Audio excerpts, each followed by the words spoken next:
Bonjour à tous, je suis Vincent Klingbeil et bienvenue dans le Tech Show. Mon invité aujourd'hui est à la tête d'un mastodonte de l'industrie musicale mondiale. C'est pourtant loin de ce monde qu'il a commencé. Juriste de formation, il est d'abord voué à une belle carrière aux États-Unis. Mais en 2000, un accident de kitesurf le fait revenir en France. Il intègre alors Vivendi Universal et découvre l'industrie musicale. 5 ans plus tard, il quitte un salaire confortable pour fonder Believe, une maison de disques 100% numérique. La start-up devient en quelques années un géant incontournable du secteur et accompagne des artistes et des labels du monde entier. Jul, PNL ou encore Vianney leur font confiance. 17 ans après ses débuts, Believe fait aujourd'hui partie du cercle très fermé des licornes françaises. Nous recevons aujourd'hui son fondateur et directeur général, Denis Ladegaillerie, et notre invité. Bonjour Denis, bienvenue dans le Tech Show. Merci et ravi d'être avec toi. Alors pour commencer, je te propose qu'on fasse le signe de Jul. Donc je crois que c'est bien comme ça, voilà, exactement. Ouais. Alors pourquoi est-ce qu'on fait le signe de Jul? Parce que vous avez produit Jul, enfin il est chez Believe, c'est ça? On a la chance de travailler avec Jul maintenant depuis plus de 7 ans, oui, à la fois sur le disque et puis on a produit là, avec lui le premier gros concert à Marseille il y a quelques mois. D'accord. Est-ce qu'il y a un signe, une explication particulière sur ce signe? JUL. D'accord. Donc c'est Jul comme ça. Exactement. Voilà. Donc on va reparler de Jul tout à l'heure bien évidemment, mais avant tout, quelle aventure Believe. Est-ce que tu pourrais nous pitcher ce qu'est aujourd'hui Believe? Ouais, le métier de Believe, c'est de développer des artistes à tous les stades de leur carrière. Donc c'est vraiment de permettre à la fois des artistes en développement d'être un premier tremplin à travers un service qui s'appelle TuneCore qui leur permet de mettre leur musique disponible partout dans le monde digital, jusqu'à l'accompagnement de top artistes comme Jul ou PNL ou Vianney à travers certains des labels avec lesquels on travaille. Donc notre objectif, c'est vraiment d'avoir des solutions qui permettent d'accompagner les artistes dans le monde digital, quel que soit leur niveau de développement. Donc alors concrètement, comment ça se passe? Moi, je suis artiste, je me connecte sur Believe et comment ça fonctionne? Alors, si tu es, demain, tu décides de changer de métier, de commencer à jouer du piano ou chanter, on a un service qui s'appelle TuneCore, sur lequel tu peux aller, tunecore.fr, dans lequel tu peux déposer ta musique. C'est un système d'abonnement annuel. Tu peux déposer autant de titres que tu veux. Ça coûte 50 € par an et on va rendre cette musique disponible sur l'ensemble des services de distribution. Donc tes amis, ta famille, tes premiers fans pourront aller l'écouter de Deezer à Spotify en passant par Qobuz. Et on va te reverser 100% des revenus qui sont générés par cette musique. Donc c'est la première étape de l'accompagnement. Et au fur et à mesure où tu vas te développer, là on va mobiliser des équipes de plus en plus significatives pour être capable de t'accompagner en fonction de tes besoins. D'accord. Est-ce que tu peux nous communiquer en quelques chiffres Believe? Believe aujourd'hui, c'est 1700 collaborateurs dans le monde, présents dans 50 pays. On accompagne plus d'1 million d'artistes aux différents stades de leur développement et on génère un peu plus de 750 millions d'euros de chiffre d'affaires. La société entre en croissance rapide, plus de 35% de croissance organique depuis le début de l'année, profitable et génératrice de cash flow. Waouh, le rêve, une licorne rentable, en très forte croissance, t'assures réussir à coupler hyper croissance avec rentabilité. On est vraiment une histoire de croissance profitable aujourd'hui. Alors, on continue à investir très très fortement parce qu'on a une opportunité qui est encore très très significative avec 35% de croissance annuelle.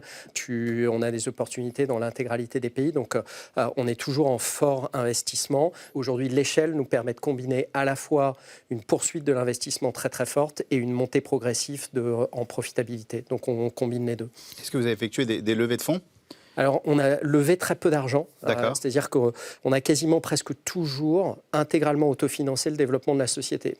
On a fait une levée de fonds tout à fait au début, en 2008, enfin au bout de 3 ans, qui nous a permis de financer une première acquisition. On en a fait une deuxième en 2014 qui nous a permis de financer l'acquisition de TuneCore et puis plus récemment avec l'introduction en bourse pour financer des acquisitions futures. Mais notre modèle, ça a toujours été en fait d'opérer la société de manière profitable pour que la croissance organique s'autofinance et de lever de l'argent pour financer des acquisitions. Alors, des licornes françaises, il y en a peu. Des licornes françaises rentables, il y en a encore moins. Comment vous avez réussi un tel succès? D'abord, si tu veux, la chose qui t'aide, c'est quelle est la nature de ton marché et la taille de ton marché. Et on a la chance d'être sur un marché de la musique qui s'organise au niveau mondial, qui se digitalise. Donc, on a vraiment joué la transformation du marché de la musique digitale et on a monté, en fait, le facteur clé de succès, c'est d'être capable de combiner 3 expertises clés. Une expertise qui est technologique. Comment est-ce qu'on utilise la technologie pour construire des solutions qui n'existaient pas dans le marché. Vous avez des technologies propriétaires? On a toutes nos technos sont propriétaires. Donc en fait, si demain tu vas sur TuneCore, quand on distribue ta musique, on a développé l'ensemble des interfaces, des systèmes qui nous permettent de la distribuer, de payer des royautés. On développe de traquer aussi le nombre d'écoutes sur toutes les plateformes. Exactement. Tous les jours, tu pourras venir sur l'interface et tu verras combien de personnes ont écouté, leur sexe, leur âge, où, etc. Donc tout ce traitement de data qui est très précieux pour nous parce qu'il nous permet de guider et d'accompagner le développement des artistes. Donc la techno, c'est un élément clé.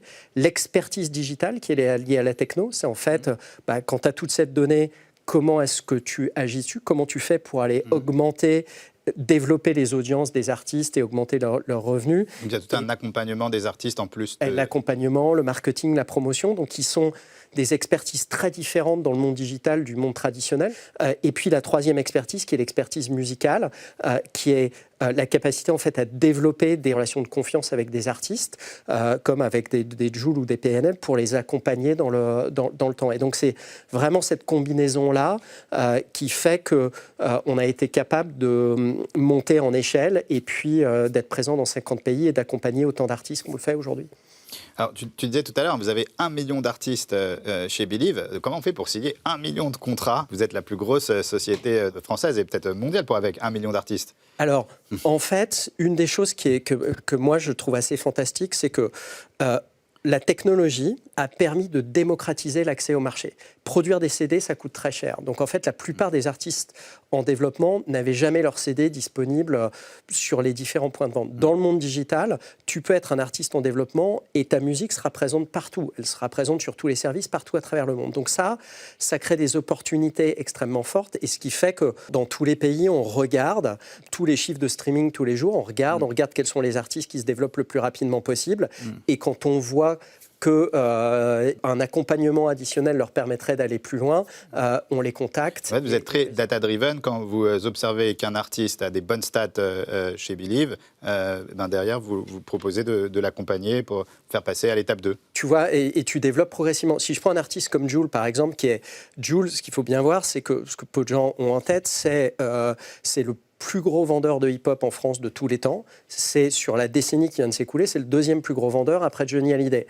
Et c'est le plus gros vendeur digital. Et donc, c'est un artiste extrêmement populaire. On a renégocié 5 fois avec lui des contrats différents, à chaque fois pour l'accompagner de manière plus approfondie, jusqu'à l'accompagner sur ses tournées, sur le merchandising, les t-shirts, les baskets, de manière à pouvoir approfondir ce type de service. Donc, les relations se développent vraiment progressivement dans le temps. C'est très rare que tu aies des artistes qui passent de « je suis complètement inconnu » à « je deviens une top star » en espace de 6 mois. Ça n'existe pas. C'est vraiment tout un travail de développement où on mobilise progressivement des expertises de plus en plus importantes. Alors aujourd'hui, Believe a 17 ans. Quel a été pour toi le moment le plus difficile de l'aventure? Le début, en fait. C'est le début parce que, pour te donner une idée, tu vois, on a commencé à travailler en fin décembre 2004, début janvier 2005. Et en fait, là, tu réfléchis à ton modèle, comment est structurée l'industrie du disque, comment va se faire la transformation digitale. Et puis, tu te dis, là, je pense qu'il y a une place ici. Nous, on s'était dit, tiens, je pense que le digital va permettre de démocratiser cet accès, donc on va pouvoir offrir une solution à plus d'artistes. Donc, tu commences à réfléchir. Quel type de contrat je vais mettre en place, comment je vais signer les artistes, comment je vais les accompagner. Il y a une image que j'avais lue dans un livre de management que j'aime bien, qui est l'image du hamster dans sa roue, où en fait, le nombre d'efforts qu'il faut faire pour mettre la roue en marche sont extrêmement significatifs avant qu'elle génère de l'inertie, qu'elle se mette à tourner. Et je trouve que quand tu montes une boîte, c'est la même chose. C'est-à-dire que, tu vois, notre premier bureau, c'était dans mon appartement rue Lafayette. Donc, vous avez commencé dans la cuisine. Certains commencent dans un garage. Toi, c'était dans la cuisine, dans le salon. Et donc, du coup, quand tu es 3, tu fais très peu de choses. Et donc, ta capacité à bouger est relativement lente. Et en fait, ce que tu vois, c'est, tu vois, on a généré notre premier chiffre d'affaires en juin 2005, et c'était 30 €. Et puis après... Combien de temps pour faire 30 €? Tu vois, 6 mois. 6 mois pour faire 30 €. Et après, la première année, vous aviez fait combien? Tu passes à 1500, 2000. Et la première année, on avait fait un peu plus de 100 000 €, si tu veux, 100 000, 300 000, etc. Donc, ça met beaucoup de temps. Et en fait, tu te dis, les 2-3 premières années, tu te dis, waouh, j'ai investi tout ce temps-là. Et le marché se développe, mais il se développe quand même à une vitesse qui est relativement lente. Donc, est-ce que j'ai un modèle ou pas? Donc, tu as une incertitude qui est relativement forte. Ça, c'était un point très fort. L'autre élément difficile, je dirais, introduction en bourse, c'est un élément extrêmement difficile pour des raisons différentes liées à l'incertitude. Mais ouais, je dirais que c'était ça les moments difficiles. C'est vous, parce que là, tu as parlé de l'introduction en bourse, on aurait pu penser que c'était un des plus beaux moments, et en fait, tu nous dis que c'était un des moments les plus difficiles. Alors, en fait, je dirais que ouais, l'introduction en bourse, c'est un des moments les plus difficiles parce que en fait, elle correspond à un plan de développement. En fait, tu dis, je veux aller, nous, dans notre cas, c'était, on veut aller lever 300 millions pour aller faire un certain nombre d'acquisitions et se développer. Et on avait déjà identifié un certain nombre de cibles. Et donc, tu te dis, si j'arrive pas à faire ce que je veux, si j'arrive pas à faire mon introduction en bourse parce que les marchés sont pas ouverts, je vais pas pouvoir faire exactement ce que je veux. Il faudra que j'aille faire autre chose. Et ça crée de l'incertitude très forte. Donc là, tu nous as dit tout à l'heure, c'est 700 millions d'euros de chiffre d'affaires présents dans plus de 50 pays.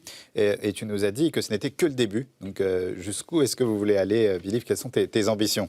Écoute, moi, mes ambitions, elles sont portées par deux choses. Elles sont portées par, en fait, un marché qui va continuer à être en croissance très forte pendant au moins les 10 prochaines années, quand on fait les projections.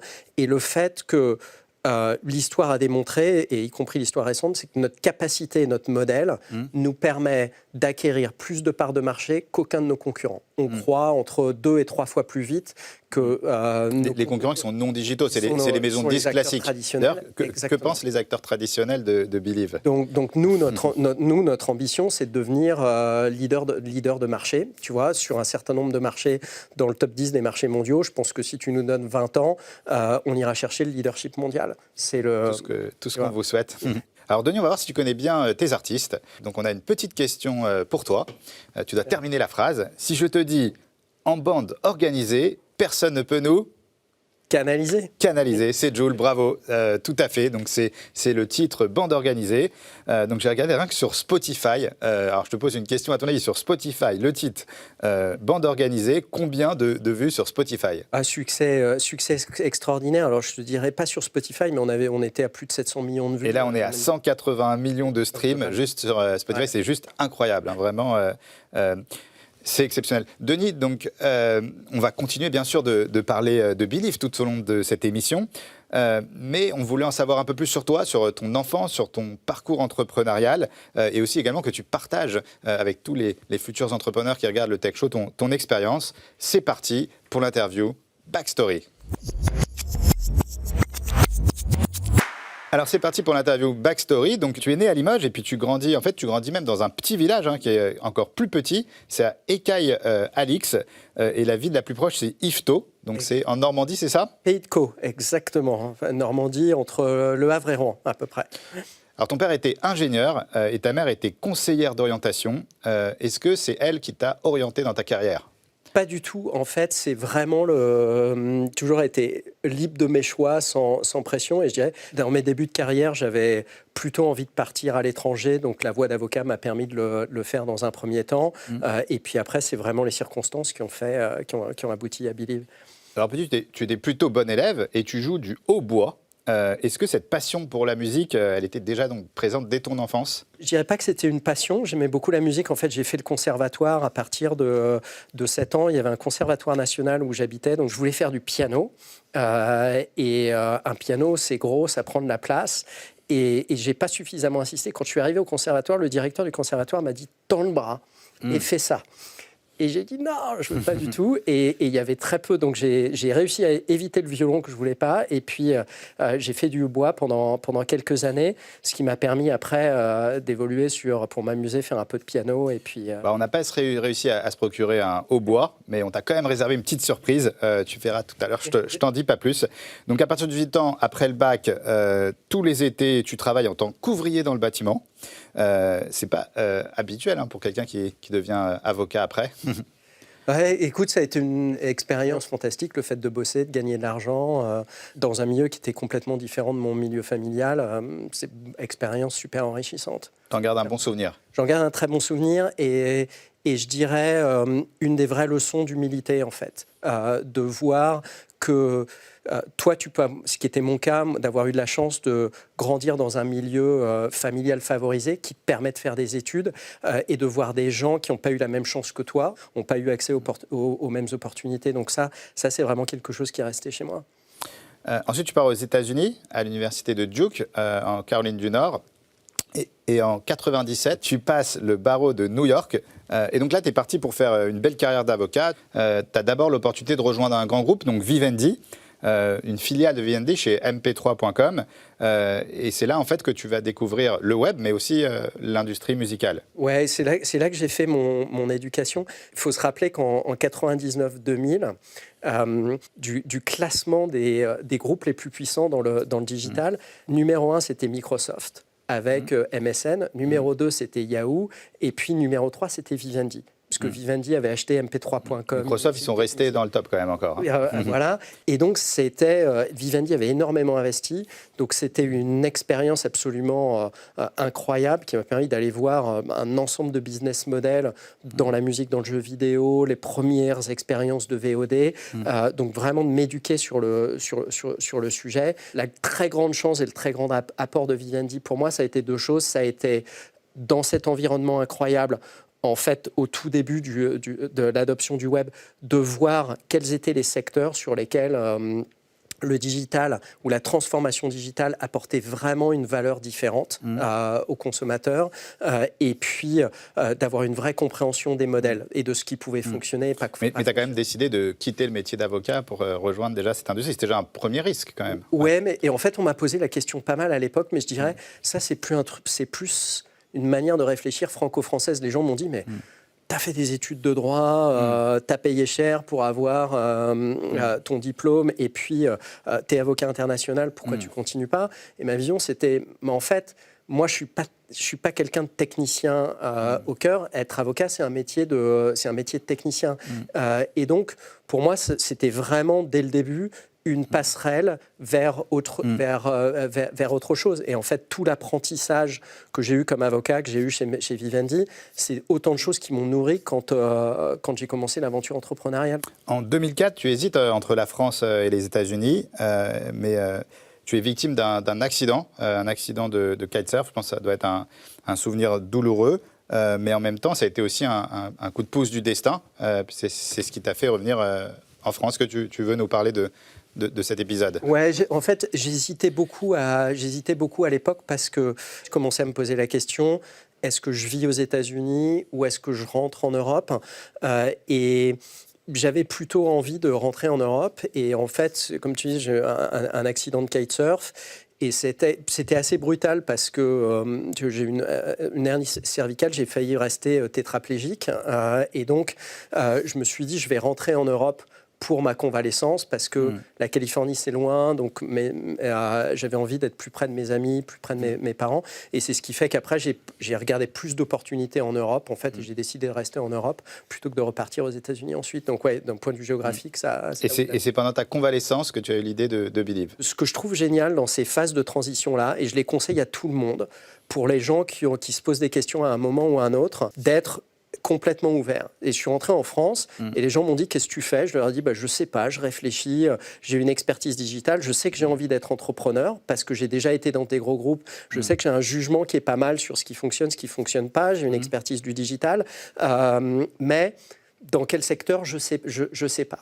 Et en fait, quand tu fais ça, tu as énormément d'opportunités. C'est très intéressant parce que parfois, tu as des salariés qui veulent devenir entrepreneurs et ils se disent, moi, je reste salarié et quand j'ai la bonne idée, la bonne équipe, tout ça, je quitte pour me lancer. Et toi, là, ce que tu dis, c'est qu'on peut peut-être quitter, se dire, je me laisse 6 mois pour réfléchir, trouver le projet qui me correspond le mieux, et ensuite on se lance, c'est ça? Exactement. Et tu vois, et ça, c'est une vraie conviction. J'avais eu le réflexe, en fait, j'avais un de mes amis dont je parlais à New York, qui a fait exactement ça, qui était chez Goldman Sachs. Il a quitté son job sans rien. Sans rien. Et il avait encore des dettes d'étudiant à l'époque, même s'il gagnait bien sa vie, tu vois. Et c'était en 99. Et il m'a dit, mais il y a tellement d'opportunités que je trouverais bien. Je trouverais bien, je veux pouvoir réfléchir librement. Moi, je lui avais dit, mais t'es malade de quitter un job bien payé. C'est vrai que c'est compliqué de trouver l'idée quand on est la tête dans le guidon dans un grand cabinet. C'est compliqué. Exactement. Et tu veux, quand tu es libre et que tu l'exprimes au monde, le monde vient à toi, en fait. Et oui, et je pense que c'est...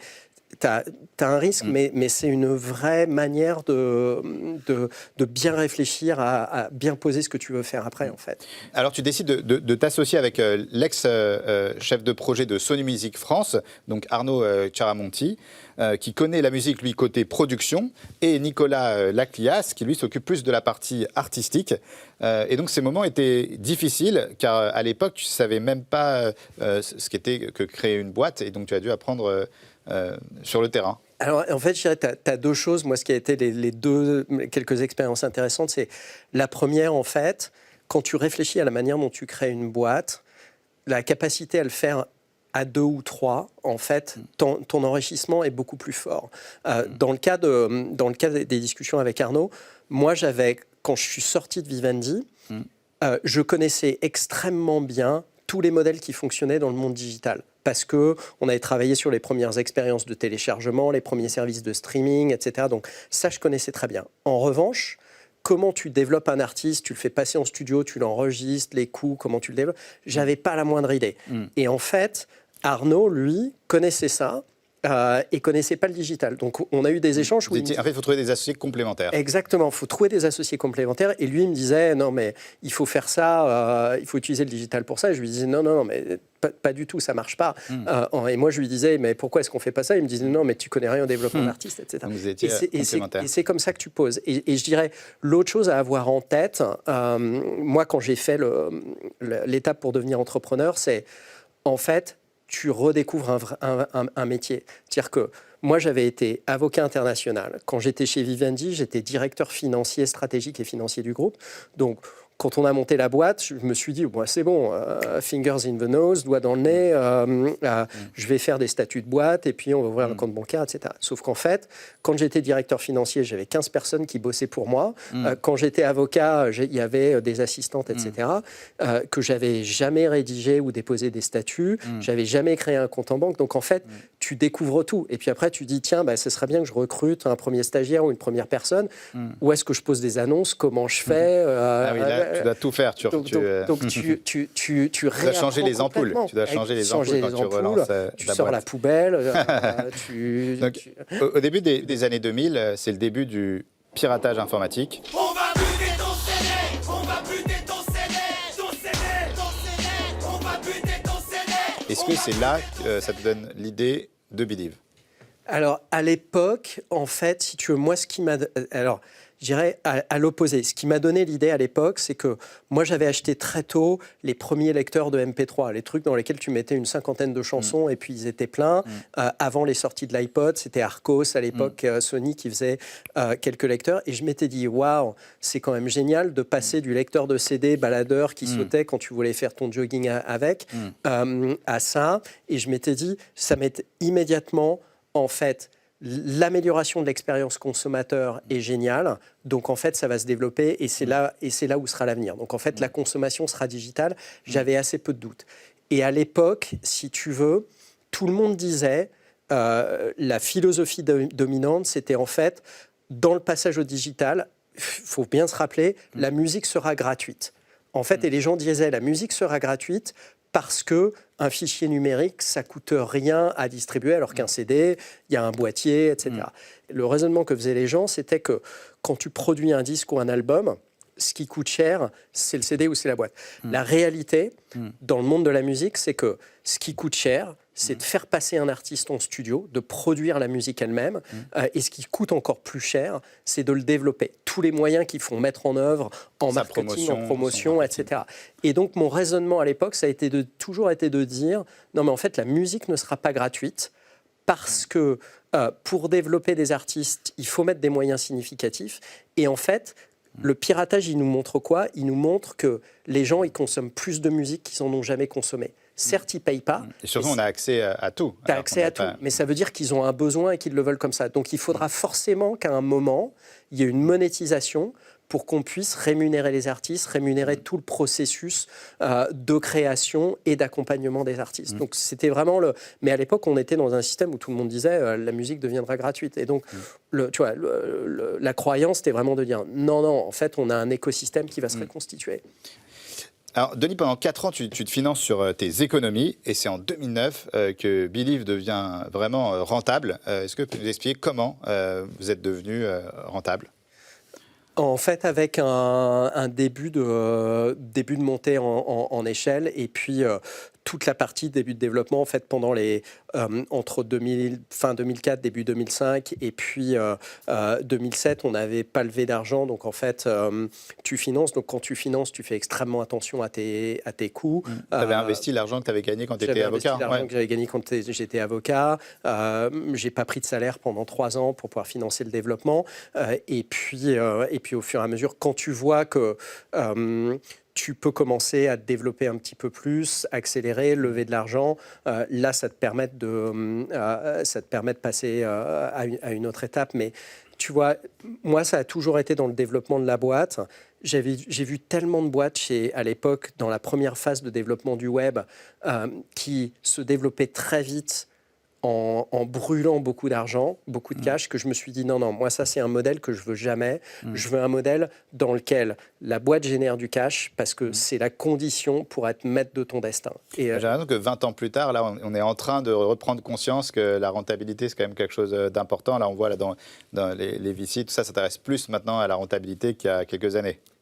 Exactement, mais j'ai envie de dire, tu peux être, tu as des modèles sur lesquels tu es obligé d'être en perte pour te développer, tu es obligé d'être en perte pendant des périodes longues, mais il faut quand même que tu aies des fondamentaux. Et si ta perte est liée à de l'acquisition, du développement, il faut que tu sois certain de ton équation économique fondamentale, si tu veux.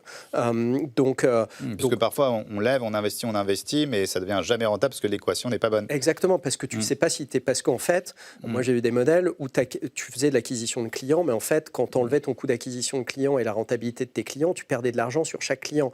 Nous, on a toujours, sur chacun des contrats qu'on a fait avec les artistes, on a toujours gagné de l'argent. Et donc, on savait qu'on avait un modèle qui était fondamentalement sain. Et il y a quelques périodes sur lesquelles on a décidé d'accélérer, d'investir un tout petit peu plus. Mais moi, j'ai avec un modèle sain derrière. Voilà, alors, en 2012, c'est le tournant. Believe est référencé par Apple dans 53 pays. C'est considérable. Et c'est à cette époque, vous n'êtes pas encore vraiment pris au sérieux. Est-ce que c'est difficile ? À cette époque-là, ce qui était assez, la manière dont ça s'est passé, ce qui était assez amusant, c'est Apple vient nous voir et nous dit en octobre 2012, je vais ouvrir 53 nouveaux pays et en fait, je vais référencer 3 sociétés pour m'accompagner dans ces 53 nouveaux pays parce que je ne veux pas signer d'artistes ou de labels locaux. Donc, est-ce que vous êtes capable de m'accompagner ? Débrouillez-vous, mettez des gens dans les pays pour être capable de m'accompagner. Et donc, ça a été pendant... on lance en décembre.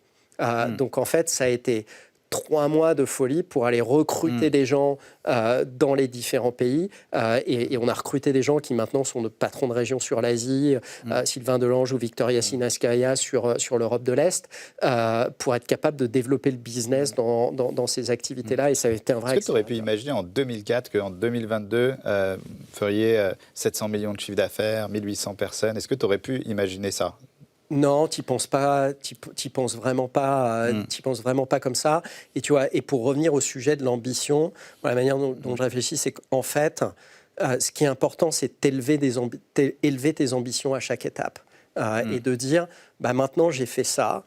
Où est-ce que je peux aller? Et tu vois, et une discussion, là, en ce moment, on est dans nos préparations de budget. Quand je vais voir les patrons de pays, tu vois, il y a beaucoup de pays aujourd'hui sur lesquels on est 3e sur le marché ou 2e sur le marché, avec des parts de marché significatives. Et la question que je leur pose, c'est, OK, quand est-ce que tu seras numéro 1 sur ton marché? Et en fait, avant que tu leur poses cette question-là, ils n'y ont pas forcément réfléchi comme ça en termes d'ambition. Relever ses ambitions. Voilà, ils y ont réfléchi à chaque en étape. se disant ça fonctionne vachement bien, le business se développe très bien, mais en fait, est-ce que je peux devenir numéro 1 ? Et en fait, tu vois une lumière qui s'allume en disant bah ouais, mais en réalité, j'y avais pas réfléchi comme ça, mais oui. J'ai tous les moyens pour devenir leader de marché parce que j'ai les bonnes personnes, les bonnes expertises, le bon modèle, etc. En 2021, vous passez à un grand cap, vous devenez une licorne française. Je crois qu'il y en a 26 en France et vous entrez en bourse. En quoi est-ce que c'était important pour toi de t'introduire en bourse ? Alors, je dirais c'est s'introduire en bourse. Pour moi, ça a deux intérêts importants. Le premier, c'est que en fait, tu passes d'une gouvernance qui est une gouvernance assez financière avec des fonds, avec une gouvernance indépendante. Donc en fait, nous, on a pris beaucoup de temps pour recruter un conseil d'administration. Et moi, je voulais un conseil d'administration qui soit à parité. Hommes-femmes. Avant, on n'avait que des hommes à notre conseil d'administration. Et donc, on a C'était le cas de beaucoup de sociétés. Hein. Voilà, qui était le cas de beaucoup de sociétés. Et aujourd'hui, on a plus de femmes à notre conseil d'administration que d'hommes, avec des expertises qu'on est allé chercher spécifiques des personnes qui avaient une expérience très forte dans le digital, dans le domaine du média, Cécile Fraude-Coutaz ou... Orla Nounan, Cécile qui était chez YouTube, Orla qui était chez Adevinta, donc des gens qui avaient vraiment des expériences et d'autres. Donc ça change vraiment ta dynamique de board parce que tu as une qualité d'accompagnement qui est plus forte. Et puis, je dirais la deuxième chose, c'est que l'introduction en bourse, c'est un accélérateur de structuration. Tu es obligé de te poser des questions profondément sur ton modèle et ça accélère l'intégralité de tes processus. Alors, Denis, on a préparé l'interview Confession. C'est parti pour l'interview Confession. Alors Denis, dans cette interview, tu vas devoir te livrer comme jamais et on compte sur toi pour parler avec ton cœur. Alors on est sympa au Tech Show, donc tu as le droit à 2 jokers. Denis, est-ce que tu es prêt ? Je suis prêt. La chose qui te fait lever chaque matin ? J'ai une épouse, des enfants merveilleux, j'adore ce que je fais au boulot, donc aucun problème à me lever le matin. Ta plus grande addiction ? J'ai pas d'addiction, je dirais kitesurf, c'est... Peut-être workaholic, c'est une addiction au travail, non ? Non, raisonnable, j'arrive à équilibrer. L'autre métier que tu aurais adoré faire, sachant que tu as fait déjà pas mal de métiers. Écoute, j'ai fait un test, il y a quelques années, je me suis amusé, j'ai fait un test MTBI, tu sais, ou test de compétences par curiosité en ligne. Et en fait, ce qui est ressorti, c'est vous devriez être entrepreneur dans la musique. Ah donc, ouais, il n'y a pas d'autre métier que tu aurais préféré faire. Là où je pense que je devrais être. Est-ce que tu penses que dans la tech, on peut devenir le roi du monde ? Je pense que il faut toujours rester humble sur ce que tu fais et avoir la bonne vision de ce que tu contribues.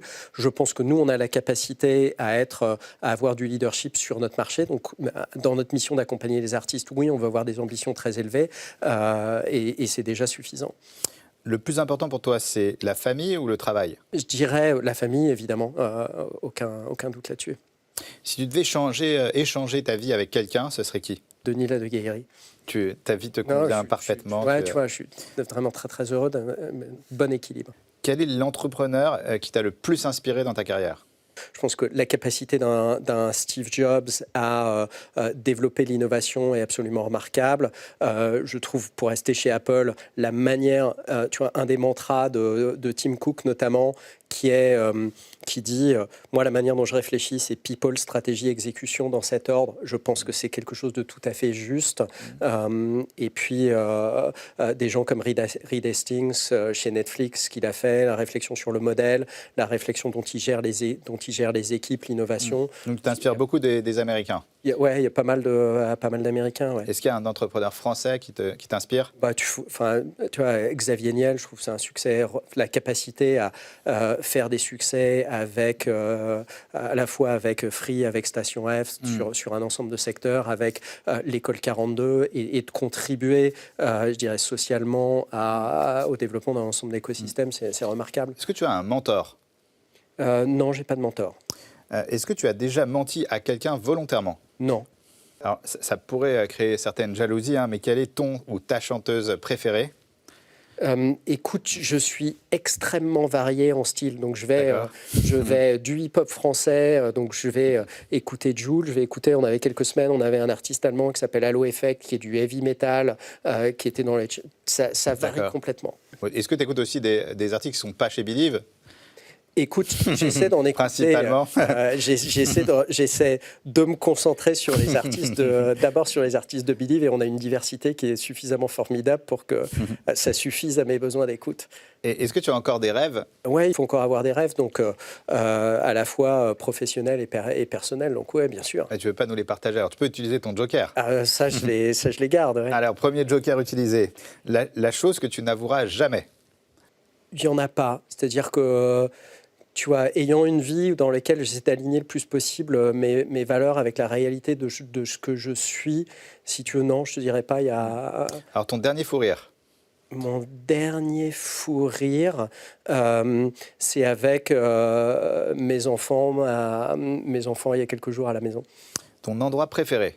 C'est la maison, on a une maison dans le sud-ouest, à Osgore, et c'est là un endroit où tu vis des fantastique. moments. Ouais. Est-ce que tu as déjà dit à un chanteur que tu adorais ce qu'il faisait alors que ce n'était pas vrai ? Non, pas du tout. Donc si tu n'aimes pas, tu lui dis, écoute, ça marche, mais moi, je n'aime pas. Et, écoute, si tu n'aimes pas, l'artiste ne te demande pas forcément, et tu n'es pas forcément obligé de lui dire.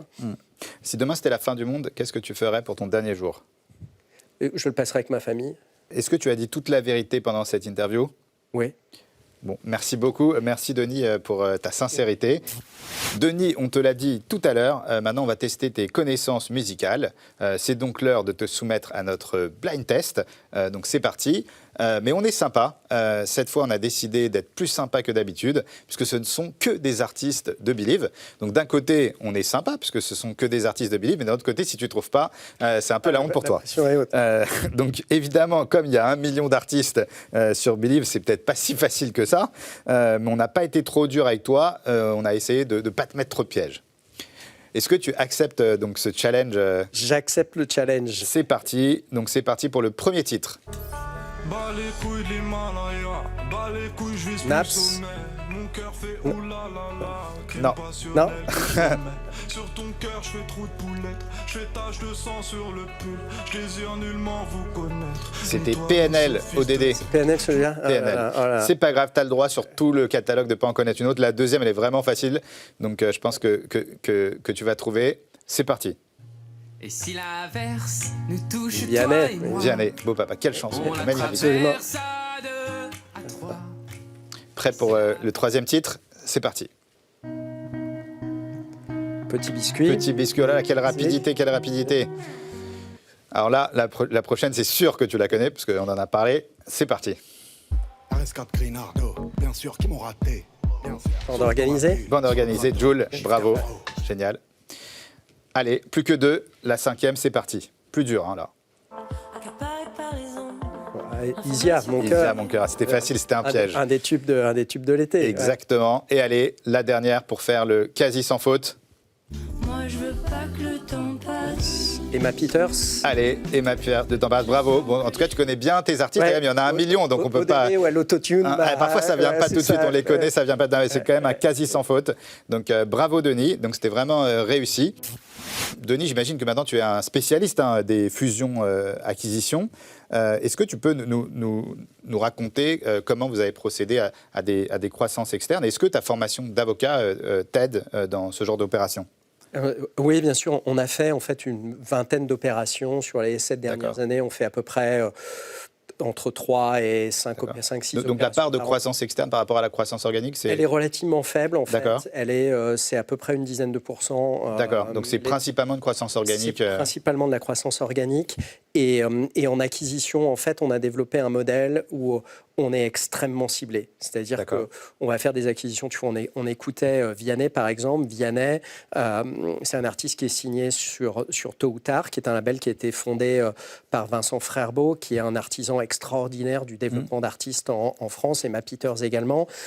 Et donc, en fait, on va identifier des sociétés comme ça, sur lesquelles il y a un fondateur, quelques fondateurs qui ont une qualité artistique, une qualité dans le développement d'artistes extrêmement élevée, avec lesquels on va s'associer pour les aider à accélérer leur transformation digitale, pour avoir un partenaire qui puisse les... Donc vous rachetez des maisons de disques traditionnelles ou vous rachetez des entreprises tech? Alors, ou les deux? On fait un peu les deux. On fait du traditionnel sur des segments de marché qu'on veut accélérer.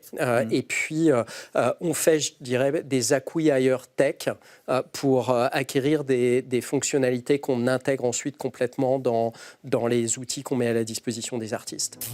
Denis, on sait que tu sais jouer du hautbois, mais on sait aussi que tu t'es mis au piano. Et donc, il n'y a pas longtemps, tu t'es mis au piano, c'est bien ça? Ouais, il n'y a pas très longtemps. Il y a combien de temps? Je ne suis pas encore un expert du piano. Écoute, j'en avais fait un petit peu et je m'y suis remis il y a 2 ans à peu près. Eh bien, c'est parti pour le défi de l'invité. Et donc, le défi, il est simple. Tu es quand même le patron de Believe, donc quelqu'un d'important dans l'industrie musicale. Et donc, le défi, c'est de nous jouer quelque chose.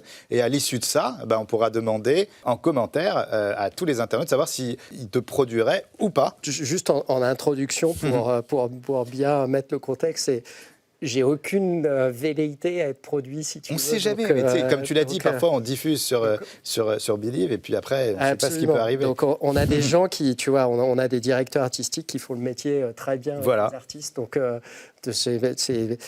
moi, c'est pour mon plaisir, tu vois. Donc, ok, alors écoute, c'est parti. J'ai une petite impro sur un des premiers morceaux que j'avais joué sur lesquels j'ai appris le piano il y a très longtemps. Donc juste, tu vois, quelques notes. Ça va peut-être vous dire quelque chose.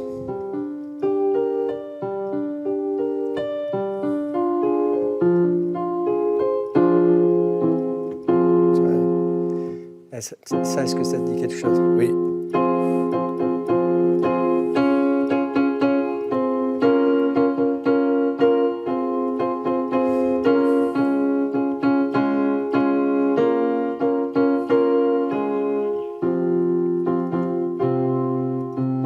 Je te survivrai? C'était Don't Leave Me Now de Supertramp. Ah, Supertramp. Ah, c'est dans l'oreillette, ils vont...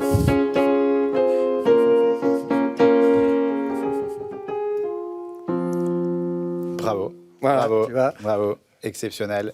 Tu as relevé le défi de l'invité. Moi, je te dis, je suis pas certain que je t'aurais produit, mais en tout cas, c'était sympa. Moi, je suis certain que je ne m'aurais pas produit moi-même. Toi-même, tu ne serais pas produit, mais en tout cas, c'était... Merci beaucoup. C'est pour ça que je suis mieux au service des artistes. Merci beaucoup. Non, mais c'est bien quand même de temps en temps de montrer que toi aussi, tu sais jouer. En tout cas, merci beaucoup à Denis de t'être prêté au jeu. Denis, j'ai une mauvaise nouvelle à t'annoncer. C'est bientôt la fin de ton Tech Show. C'est le moment de se quitter et on finit toujours par une interview en partant d'eux. C'est parti pour l'interview en partant d'eux. Denis, qu'est-ce que tu te dis en partant de chez une start-up dans laquelle tu vas investir? Je n'investis pas dans des start-up, je concentre 100% de mon temps sur Believe. Qu'est-ce que tu te dis en partant du travail?